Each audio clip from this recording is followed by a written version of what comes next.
اهلا وسهلا. الحمد لله. سروک وزیر حکومت هفپیمانی نتفیا لیبیای فیاض السراج کو ترکیه دژی جنرال حفتر و روسیه پشتوانی وی دکر بریار دا کو دمه جوتمه دا دفج کار برده. لگل وی که امریکای راگهاند اف دخوازن قطاری وک ولاته که هفکاری دروی ناتو بناو بکن اوپیرا دواری بازرگانی و اولهی ده هفکاری بکن.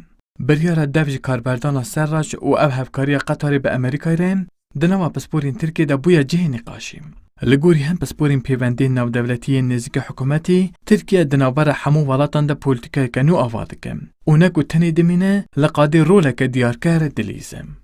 Türkiye çok kutuplu, çok eksenli bir dış politika. Türkiye heyameke politikayeke pir alî û diyarkar li herêmê birêva dibe. Biryara dev ji karberdana Serrac ne ji ber dijatiya Tirkiyeyê, ji ber qeyrana aborî, xwepêşandan û bo hikûmeteke nû pêşîvekirine. Her wa hevkariya Amerîkayê ya bi Qetarê ra di heman demê de tê wateye hevkariya bi Tirkiye ra jî. Ji ber ku Amerîka jî hêza Tirkiye û hevkarê vê ya bi Qetarê ra dibîne. Ji loma jî bi Qetar û Tirkiye ra tevdigere.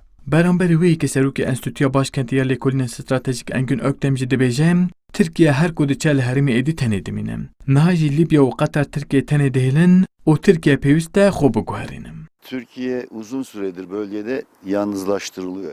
Ev heyameke derece hemu velatên derdora Türkiye tenê dihêlin. Li Libyayê jî niha aktörên cuda li qadîne û polîtîkaya Serraçiya derbarê Tirkiyeyê de temamî guherî. Her çıkas di nava welatên kendavê de tenê Qatar bi Tirkiyeyê re be jî bila nê ji bîrkirin ku heyameke dirêj peywendiyên Qatarê bi Amerîkayê re hebûn û deryaya naverast jî bi welatên li dijî Tirkiyeyê re ne jî bazirganiyeka xurt kiriye. Yani Libya û Qatar jî Tirkiyeyê tenê hiştin. Türkiye jiber alûziya deryaya nawerast hema bi hemû welatên Ewropayê re rakeşim. Ji ber polîtika xwe ya li Sûriye û Libyayê jî ji bilê Qatarê bi hemû welatên Yekîtiya Ereban û welatên kendavê re tên beramberî hev. Her wiha ji ber rêkeftin û kiryarên li gel Rûsyayê re jî Amerîka û NATO dijî Tirkiye di nava hevlên cuda dinin. Ji lûma jî pispor di vê baweriyê de ne ku Tirkiye di qada navdewletî de bi tenêtiyeke mezin re rûbirû ye. Vural erişmiş. Kurdistan 24 Ankara.